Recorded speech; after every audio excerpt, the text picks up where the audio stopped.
السلام عليكم ورحمة الله وبركاته. رسميا وبعد طول انتظار، الكابتن أحمد شوبير بيوقع مع قناة النادي الأهلي بحضور الكابتن الكبير الأسطورة محمود الخطيب رئيس مجلس إدارة النادي، والأستاذ الفنان هشام جمال رئيس مجلس إدارة شركة روزنامة اللي بتدير قناة النادي الأهلي.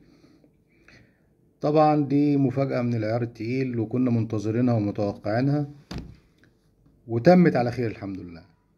وكمان بنتمنى ان يكون مع كابتن شوبير كابتن سيد عبد الحفيظ لما يخلص اموره مع الMBC، لانه اكيد طبعا مرتبط بعقد معهم هناك.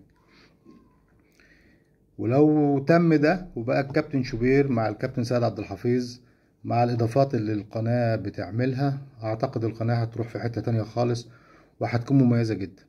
حبيت اقول لكم الخبر ده، وان شاء الله اللي جاي يكون احسن والقناة تكبر وتلم حواليها جمهور النادي الاهلي كله، لان هي ما كانتش كده في الفترة اللي فاتت. في الحقيقة كان في بعض البرامج عليها قبول، ولكن مش كل البرامج، يعني مش كل الاهلاوية كانوا بيتابعوا. وجود كابتن احمد شوبير، ولو تم وجود كابتن سيد عبد الحفيظ في قناة النادي الاهلي، هتفرق كتير جدا مع كل الاهلاوية، وهيبقى الخبر الاهلاوي من مصدره ومن قناته، لان الكابتن شوبير يعني رقم واحد في الاعلام الرياضي في مصر.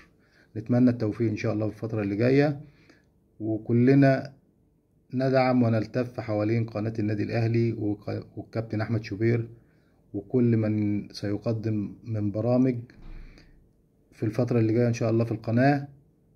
وان شاء الله القناة تكون على ايد الكابتن احمد شوبير، وده المتوقع انها تكون في حتة تانية خالص ان شاء الله. بالتوفيق.